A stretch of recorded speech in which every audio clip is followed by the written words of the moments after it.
ঘড়িতে বাজছে সকাল ৮টা আর আজকের ব্লগটা এখন শুরু করছি। হ্যাপি উইথ পিঙ্কি চ্যানেলের নতুন একটি ব্লগে তোমাদের সবাইকে জানাই স্বাগতম।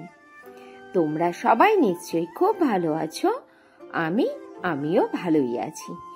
ভালো আছি এই কথাটা সব সময় বলতে হবে, খারাপ থাকলেও বলতে হবে ভালো আছি। কখনো খারাপ থাকলেও কাউকে জানাতে যেও না যে তুমি খারাপ আছো, কেননা তাহলে তোমার ওই দুর্বলতাটার সুযোগ নেবে প্রতিটা মানুষ। এই জন্য মুখে সব সময় বলবে ভালো আছি। আর আজই প্রথম যে বন্ধুরা আমার ভিডিওটি দেখছো প্লিজ সাবস্ক্রাইব করে নিও।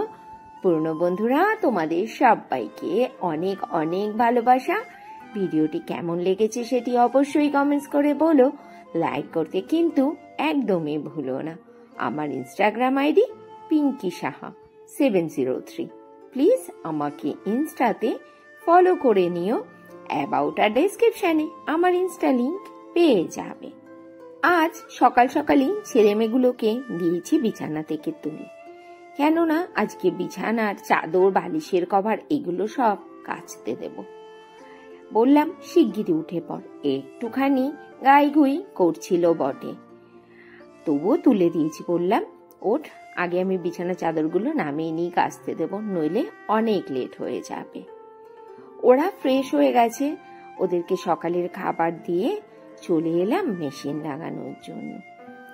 এদিকে কাচাকুচিগুলো হতে থাকুক, তারপরে আমার নিচের ঘরের কাজগুলোও তো সারতে হবে।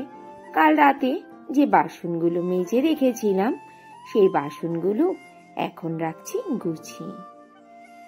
এই কালী পুজোর পর থেকে একটু কেমন যেন হালকা ঠান্ডা ঠান্ডা পড়েছে না? আর আজ তো আবার জগদ্ধাত্রী পুজো আমাদের এখানে আর কি।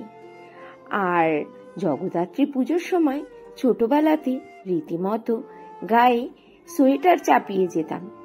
এখন কিন্তু সে ঠান্ডাটা পড়েনি। এবছর ঠান্ডাটা মনে হচ্ছে একটু লেটে আসবে। এখনো কিন্তু বাড়িতে বাড়িতে ফ্যানটা বন্ধ হয়নি। সন্ধ্যের পরে বাইরে গেলে একটু ঠান্ডা ঠান্ডা লাগছে। বাচ্চাগুলোকে একটু মোটা জামাগুলো পরাতে হচ্ছে, তবুও তেমন ভাবে কিন্তু এখনো শীত সুন্দরীর আগমন হয়নি। সত্যি গো, শীত মানে একটা আলাদাই মজা, তাই না? শীতে খেয়ে মজা, ঘুমিয়ে মজা, ঘুরতে গিয়ে মজা। শীত মানে মজা, শুধু একটা জিনিসেই কষ্ট, সেটা হচ্ছে স্নান করতে। বাদ বাকি শীতে কোনো কমপ্লেন নেই, শুধু শীত মানেই আনন্দ। এই যে মেশিনে কাচা হয় বলে সাদা জিনিসগুলোকে বেশিরভাগ সময় নীল দেওয়া হয় না। আজ ভাবলাম এই সাদা বিছানা চাদরটা একটু নীল দিয়েই দেব। মেশিন থেকে শুকিয়েই বেরিয়েছিল, আবার নীল দেওয়ার চক্করে আবার ভিজে গেল। চাইলে আর একবার স্পিন করে নিয়ে আসতে পারতাম। ভাবলাম এখন এমনি টানের দিন, দরকার নেই স্পিন করার, হাওয়ায় এমনিতেই শুকিয়ে যাবে। তারপরে ঘরের সব কাজকর্ম সেরে নিয়ে চলে এলাম বাসন মাজার জন্য। এখন বাজে দুপুর 2:15। প্রতিষ্ঠা ওখানে ওই দেখো জল ভরছে। আমরা এখন লাঞ্চ করব। দেখে নাও আজকে লাঞ্চে কি কি রয়েছে। রয়েছে এখানে লেবু কাটা, উচ্ছে কুমড়ো বটি অল্প করেই করেছি যেহেতু ছেলে মেয়ে খায় না। এখানে রয়েছে চিকেনের মধ্যে আবার 2টো ডিম উঁকি মারছে, যেহেতু আমার চিকেন খেতে ভালো লাগে না ওই জন্য আমার জন্য 2টো ডিম দিয়ে দিয়েছি। দেখে কিন্তু বেশ ভালোই লাগছে না? আর রয়েছে এখানে জলপাইয়ের চাটনি। আর মাইক্রোওভেনে যথারীতি ভাত গরম করে নিয়েছি। তাহলে লাঞ্চটা সেরে নিই, খুব জোরে খিদেও পেয়ে গেছে।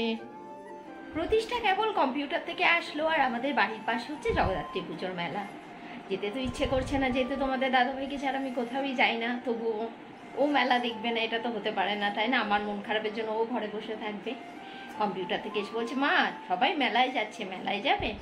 তাই শুয়েছিলাম, উঠে চট জলদি করে একটু এই জামাকাপড়টা পরে নিলাম আর একটু মেলার থেকে ঘুরে আসি আমি আর প্রতিষ্ঠা। চলো তোমরাও সবাই মেলা। এবার দেখলাম পুজোর প্যান্ডেলটা বেশ কিছুটা এগিয়ে নিয়ে আসা হয়েছে।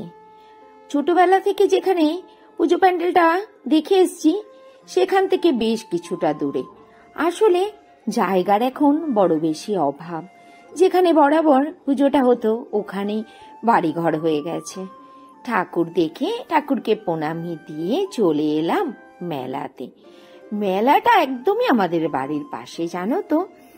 আর এই মেলাটা না আগে বেশ বড়ই হতো, এখন ছোট হতে হতে ক্রমশ অনেকটাই যেন ছোট হয়ে গেছে। টুকিটাকি কিছু খাবারের দোকান আর মেলাতে যে দোকানিরা তাদের পসরা সাজিয়ে বসে সেই সবই রয়েছে। আমি আর প্রতিষ্ঠা মথুরা কেক খেয়ে নিলাম। আর মেলায় আসবো, ফুচকা খাবো না এটা তো হতে পারে না। ফুচকা খেলাম, পাঁপড় আর জিলিপিটা তো অবশ্যই কিনতে হবে। তার আগে এখান থেকে কিনে নিলাম আমি ঝুড়ি, প্লাস্টিকের ঝুড়ি, 10 টাকা করে 4টে ঝুড়ি নিয়েছি। আসলে আমি ঝুড়ির মধ্যে করে সবজিগুলো কেটে কেটে রাখি, আমার তাতে বেশ সুবিধে হয়। এবার চলে এলাম জিলিপির দোকানে। তোমরা তো জানোই আমার তো মিষ্টি খেতে খুব ভালো লাগে, আর মেলায় আসবো গরমা গরম জিলিপি খাবো না এটা তো হতেই পারে না। জিলিপি কিনে নিয়ে ধরলাম এবার বাড়ির পথ। বাড়িতে এসে করে নিলাম রুটি। আর এখন বাজে রাত্রি 10টা 20, আর মাইক্রো ওভেনে চিকেনটাও গরম করে নিয়েছি। আর আমি ডিমটাকে তুলে রেখেছিলাম। মাইক্রো ওভেনে ডিম গরম করতে গেলে ডিমটা অনেক সময় ফেটে গিয়ে গোটা মাইক্রো ওভেন ছড়িয়ে যায়, কাজ বেড়ে যায়। ওই জন্য আমি ডিমটা মাইক্রো ওভেনে গরম করি না। তাহলে রাতের ডিনারে রয়েছে চিকেন আর রয়েছে জিলিপি, রুটি। চলো আজকের ব্লগটা এখানেই শেষ করছি। Tata, good night.